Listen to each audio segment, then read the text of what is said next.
طبعا اتسألت كتير على موضوع السناك الصحي اللي احنا ممكن ناكله لينا ولولادنا اللي بيتعمل بالتمر. طبعا كلنا عندنا تمر متبقي من رمضان، طبعا مش هنرميه اكيد يعني، فهنعمل بيه ايه؟ هنعمل بيه وصفه حلوه جدا تنفع لولادنا. انا عن نفسي بستخدمها ليوسف قبل ما يدخل التمرين، وانا لو نفسي في حاجه حلوه تقريبا المكعب الواحد بيبقى فيه 50 ل 60 سعر، فممكن ان انا اخد مكعبين جنب فنجان القهوه يبقى حلو جدا. وطبعا انتوا عارفين ان التمر اصلا بيبقى مسكر، مش بنحتاج اصلا في الوصفه دي ان احنا نحط سكر ولا عسل ولا اي حاجه. يلا بينا نشوف المكونات ايه، ولو جربتوها قولولي ايه رايكم فيها، ولو اول مره تسمعوا عنها برضو اكتبولي تحت ان انتوا اول مره تسمعوا عنها. ويلا بينا نشوف هنعمل ايه. من اول ما بدأت في الدايت وانا اهم حاجة عندي ان انا اكل حاجات صحية وفي نفس الوقت ما يكونش فيها سعرات حرارية عالية. ايه الحاجات بقى اللي ممكن ناكلها كحلويات وما تخناش وممكن ناخد منها مكعب او مكعبين مع القهوة واسمنا كلنا حاجة حلوة ورضينا رغبتنا والكلام ده؟ زي ما قلت احنا عندنا تمر كلنا من رمضان، او ممكن تشتريه لو ما عندكيش عادي، بيبقى عند اي حد سوبر ماركت او ممكن تلاقيه حتى عند العطار. وتجيبي على قد الكمية اللي انت عايزة تعمليها. انا مش هقولك مقادير، انت بعينك كده. يعني مثلا ممكن تعملي كوباية تمر تفصصيها زي ما انا فصصتها كده، تحطي عليها معلقتين كاكاو خام، تحطي عليها معلقة نسكافيه متدوبة وتضربيهم كويس. وممكن تحطي شوكليت شيبس، ممكن تحطي شوكولاته دارك، اي حاجه انت عايزاها، وتضربيهم في الكبه كويس لحد ما الخليط ينعم تماما تماما تماما. خلاص. وبعدين تجيبي 6 معالق شوفان وتحطيهم وتبتدي ان انت تخلطي الشوفان مع الخليط ده برضو في الكبه او ممكن في الخلاط، مش هيقول لا يعني عموما. وبعد خلاص لما يتخلطوا هو ده بيبقى شكلها، بتبقى حاجه سميكه كده. طبعا القطعه منها بتلكم جدا. ممكن نكتفي يعني بالخطوة دي ان احنا نحطها في الفريزر وناكلها بشكلها كده. ممكن ندوب شوكولاتة دارك ونغطسها فيها ونرجع نحطها تاني في الفريزر، هتطلع طعمها تحفة. بس انا ما كانش عندي شوكولاتة دارك اكتر من 80%. ده اول حاجة. تاني حاجة بحس ان القطعة تقيلة جدا وهي محطوطة في الشوكولاتة. طبعا دي ولادنا ياخدوها معاهم التمرين، هتبقى حلوة جدا ومناسبة جدا معاهم. انتي عايزة تاكلي حاجة حلوة ومش عايزة حاجة سعراتها عالية. المكعب فيه من 50 ل 60 سعر حراري. طبعا بنسيبها لو تقدري يعني 6-7 ساعات، ليلة كاملة في الفريزر عشان تجمد، وبنحط تحتيها كيس او ورق زبدة او اي حاجة عشان يبقى سهل نطلعها بس من العلبة. فانا طلعتها كده من العلبة، وللأسف انا سبتها شوية فبدأت انها تفك، لكن انا مش عايزاكم تقطعوها مكعبات كبيرة لان زي ما قلنا اصلا التمر سعراته الحرارية عالية، فعايزين ناكل ونبسط وفي نفس الوقت تبقى بكميات قليلة. فبس دي كانت وصفة النهاردة. طبعا كان في ناس كتير طلبوها مني على التيك توك، فقلت ايه اعملها وانزلها على اليوتيوب بالمرة. هنا بقى دخلت على المطبخ، لازم انضف المطبخ تنظيف عميق عشان العيد، وعايزه اغير في نظام المطبخ. انا بالنسبه لي الترويق يعني تغيير نظام، ما بعرفش ان انا اروق وارجع حاجه تاني مكانها. بحس من جوايا ان انا ما عملتش حاجه. فحسيت ان المطبخ محتاج يتشد شده كويسه، لان طبعا عارفين المطبخ طول ما هو نظيف الشقه كلها نظيفه. فقلت هروق المطبخ بظروفه بحاجته بدنيته، وبعدين ابتدي اخش على اوضتي واوضه يوسف، وبعدين اطلع على بره لان كده كده اصلا بره ما فيهوش حاجات كتير. يعني انت عارفه انت هتعملي ايه، لكن جوه في دواليب وقصص ودراج وبتاع. فشلت كل حاجه بقى من على الرخامه، وطبعا الرغاوي بتخلي الواحد اصلا يحس براحه نفسيه مفيهاش كلام يعني.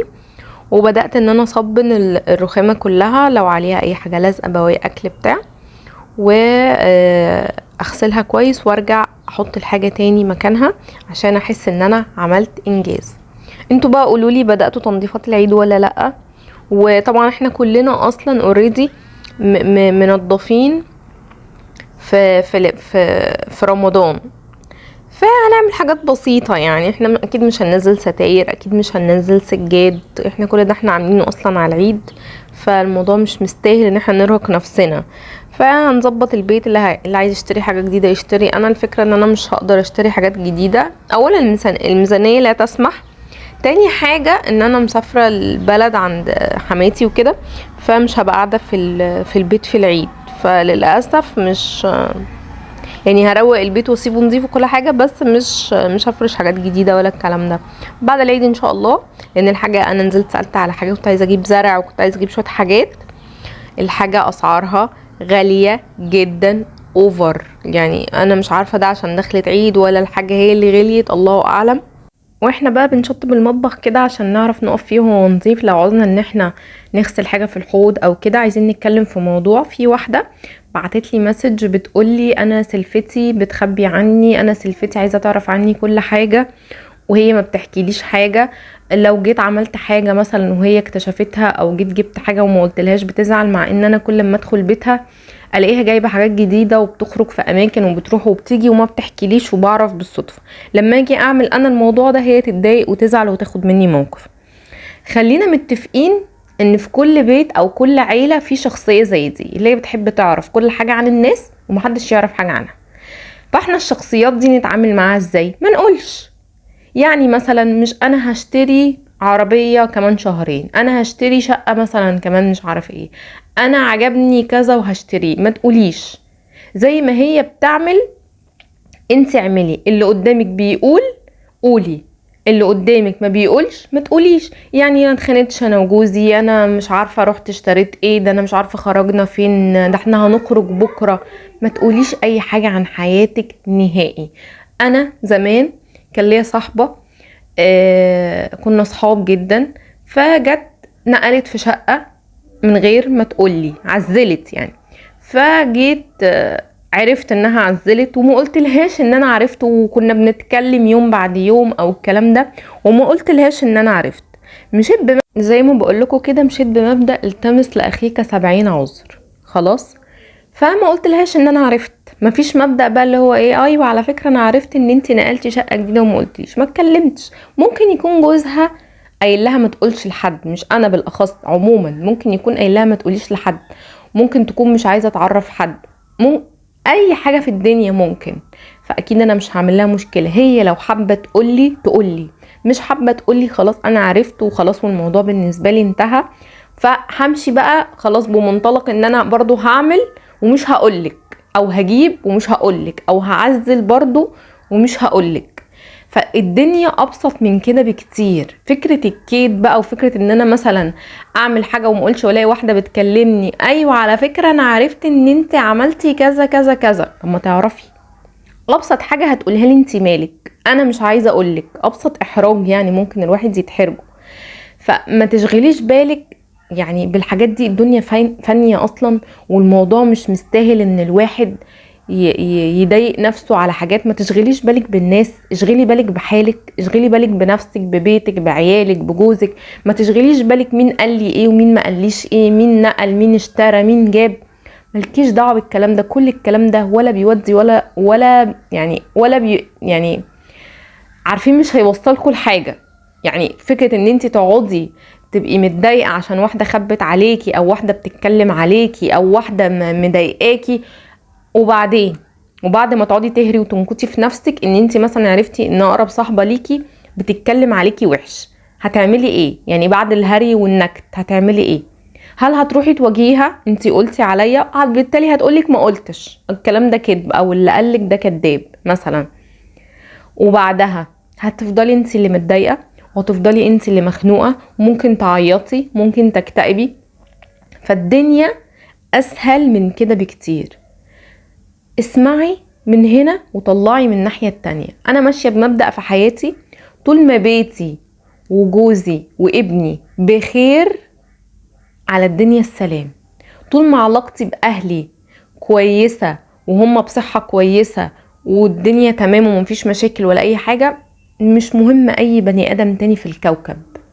مش مهم مين جاب ايه، مش مهم مين سافر وما قاليش وشفت الصور مثلا على انستجرام او على الفيسبوك.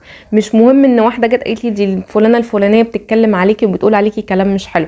طالما الموضوع ده مش فيا، وطالما الموضوع ده ما يمسنيش ولا يشغلني، سلفتك جابت وانت ما جبتيش، سلفتك سافرت وانت ما سافرتيش، صاحبتك راحت وانت ما رحتيش، قولي يا رب زي ما يعني اتمني لها الزياده، واتمني لنفسك ان ده يحصل معاكي لو انت نفسك فيه. صاحبتك جابت شقه وانت نفسك تجيبي شقه، قولي يا رب انا كمان اجيب شقه. ما تقوليش اشمعنى هي جابت شقه وانا ما جبتش، او اشمعنى هي ربنا كرمها وانا ربنا ما كرمنيش. لسه وقتك ما جاش. ربنا بيوزع الرزق زي ما هو شايف. هو رزقها جالها قبلك، فخلاص قولي يا رب انا نفسي اجيب كذا، يا رب زي ما اديتها مثلا اديني، يا رب زدها واديني. صدقيني هتلاقي الدنيا ابسط من كده بكتير، ولا هتزعلي. ومعلش يعني محدش بياخد حاجه معاه، حتى لو اشتريتي شقه ولا عملتي فلوس قد كده مش هيحطوها لك معاكي في قبرك، هتنزلي بطولك ولوحدك من غير اي حاجه خالص. عشان كده انا دايما بستغرب الناس اللي تقعد تكنس في ذهب وتقعد تكنس في فلوس، واصل بأمن حياتي، واصل بأمن مستقبلي ومستقبل عيالي. طب اوكي، هو هيحط يعني معلش انت دلوقتي كراجل عمال تكنز وتعمل وتشيل لعيالك، انت دلوقتي مت وحارم نفسك وبخلان وما بتصرفش، هيجوا يحطوا الفلوس دي معاك يقولوا اه والله ده تعب وشقي بيها، هيحطوا الفلوس معاك في قبرك؟ اكيد لا، اكيد لا. ده هيدفنوك ويروحوا ياكلوا ويشربوا عادي جدا الفتة واللحمة والحاجات دي. فنعيش الدنيا ببساطة، نستمتع بيها، كلوا واشربوا ولا تصرفوا، يعني نعيشها بالمعقول، نعيشها صح، لا نكنز ولا نبذر، نعيشها في الوسط، يعني لا كده ولا كده. ده احسن حل. صاحبة المسج بقى اللي بعتت لي المسج دي، يا ريت يا ريت ما تشغليش بالك بحد. واضح ان حياتك فاضية، يعني واضح ان انتي حياتك ما فيش حد غير سلفتك.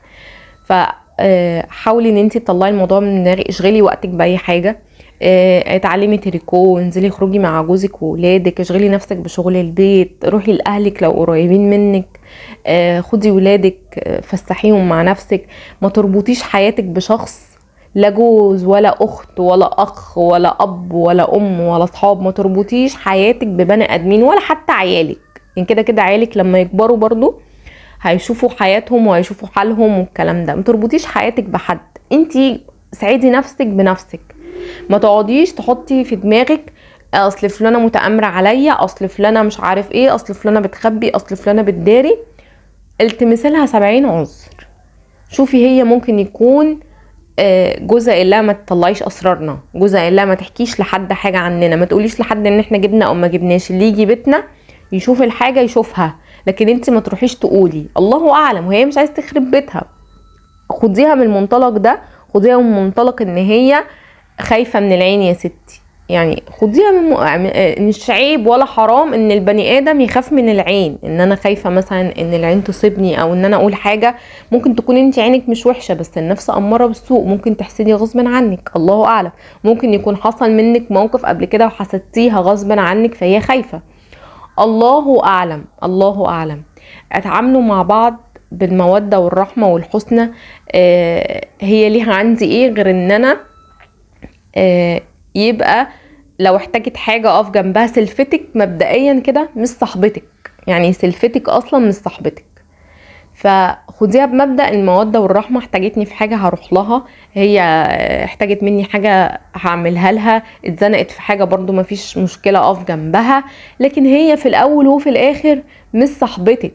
فكرة السلايف يبقوا صحاب ونروح ونيجي عند بعض، ده اسمها مودة ورحمة. اخيرا خلصت مش بقى المعطر، عشان دي اللحظة المنتظرة. قولولي بقى ايه رأيكم، استنوا بس بعد الكاميرا شوية، قولولي ايه رأيكم في الشكل النهائي. بصوا هو انا مش عارفة مكان البوتاجاز هنا غلط ولا صح، لما يجي كريم هشوف كده هيقولي ايه على موضوع ان المحبس ورا البوتاجاز. هشوف كده هيقولي ايه، بس قولولي ايه رأيكم. تعبت والله، تعبت يعني. انا بقالي تقريبا ساعتين فيه بنضف بقى كل حاجه، نضفت الظرف من جوه كل حاجه، تنظيفة العيد. طبعا لسه فوق التلاجة في حاجات كتير قوي عايزه اعملها، بس هو ده الشكل النهائي. قولولي بقى ايه رايكم. بس هو ده كان فيديو النهارده، استنوني في فيديو جديد ان شاء الله. باي باي.